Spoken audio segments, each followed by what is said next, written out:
বহু অত্যাচার নির্যাতন সহ্য করেছি। দীর্ঘ 17 বছর বাংলাদেশের মানুষ ভোট দিতে পারে নাই। দীর্ঘ 17 বছর বাংলাদেশের মানুষ তার পছন্দের প্রতিনিধি নির্বাচন করতে পারে নাই। আমার প্রিয় ভাইরা, দেশনেত্রী, 3 বারের সাবেক প্রধানমন্ত্রী, বিএনপির চেয়ারপারসন বেগম খালেদা জিয়া, বিএনপির অ্যাক্টিং চেয়ারম্যান আগামী রাষ্ট্রনায়ক জনাব তারেক রহমান থেকে শুরু করে বিএনপির মহাসচিব, বিএনপির স্ট্যান্ডিং কমিটির মেম্বার, বিএনপির কেন্দ্রীয় কমিটির সদস্য, এমনকি বিএনপির ওয়ার্ড লেভেলের কর্মীর বিরুদ্ধেও শত শত মামলা হয়েছে।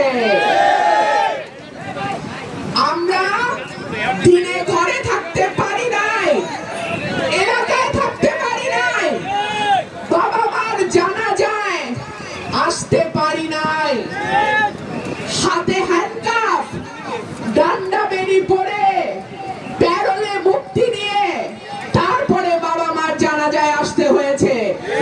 সত্য কি সত্য না?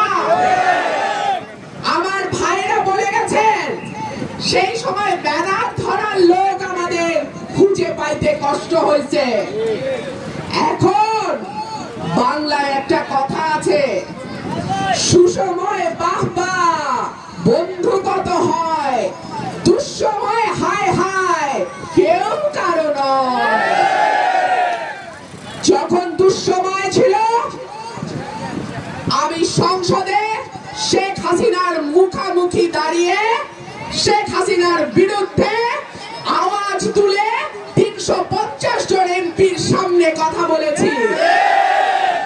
যখন দুঃসময় ছিল তখন আন্তর্জাতিক মহলে বিএনপির নেতা কর্মীদের দুঃসময়ের কথা আমি তুলে ধরেছি। যখন দুঃসময় ছিল তখন আমি টেলিভিশনে, মিডিয়াতে, পত্রিকায়, নিয়মিত টক শোতে গিয়ে বিএনপির পতাকা তুলে ধরেছি। আমি এমন অনেকের কথা জানি যারা বলেছে চুপ চুপ, হাসিনার বিরুদ্ধে বক্তব্য দেওয়ার দরকার নাই। সত্য কি সত্য না? এখন যদি তারা সামনে আসতে চায়, এখন যদি তারা আপনাদের নেতৃত্ব দেওয়ার খায়েশ রাখে, আপনারা কি সেটা মেনে নেবেন? আমি বিনীতভাবে বলি, দুঃসময়ের পরে সুসময় আসে, সুসময়ের পরে কিন্তু আবারও খারাপ সময় আসে। ভালো সময় আসছে মানে এই না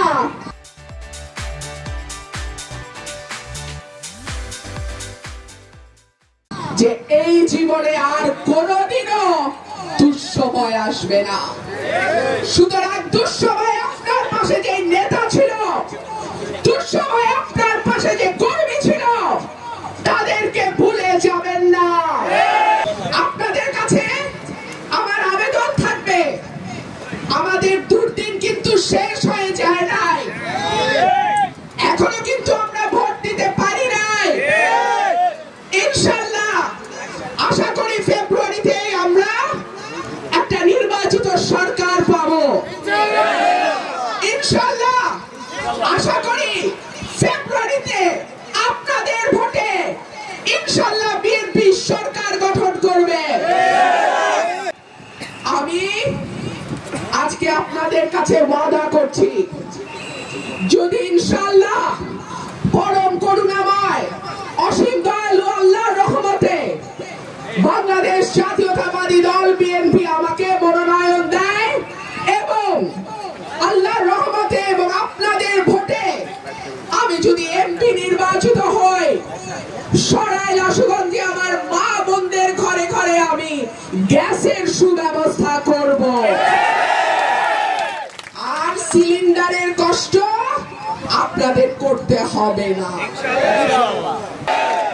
আরেকটা কথা, বাংলাদেশের টেকনাফ থেকে তেঁতুলিয়া এই দলের কাজে দুঃসময়ে আমাকে ছুটে বেড়াতে হয়েছে। বাংলাদেশের কোন জেলায় এত খারাপ রাস্তাঘাট আমি দেখি নাই। আমার কর্মীরা তো কোনো দোষ করে নাই, আমার কর্মীরা তো বারে বারে ধানের শীষে ভোট দিছে, দেয় নাই? 18 নির্বাচনে যখন সব লুট হয়ে গেছে তখন তো আমার কর্মীরা জীবন দিয়া জান দিয়া ধানের শীষে এখান থেকে বিজয়ী করেছে। তাইলে আজকে কেন ব্রাহ্মণবাড়িয়ার সরাইল আশুগঞ্জের রাস্তার অবস্থা এত খারাপ হয়?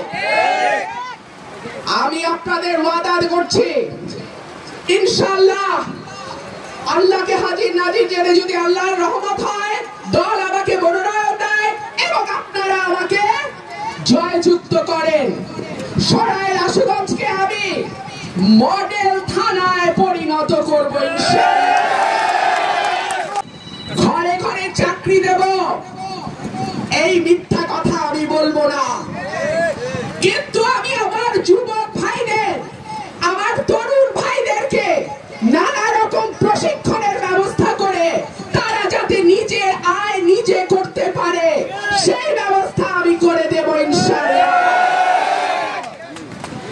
আমরা বেড়িবাঁধের একটা দাবি উঠেছে, ইনশাআল্লাহ আপনারা যদি আমাকে সুযোগ দেন, রব্বুল আলামিনের রহম যদি থাকে, আমি যদি নির্বাচিত হই, বেড়িবাঁধের কাজটাও আমি করব।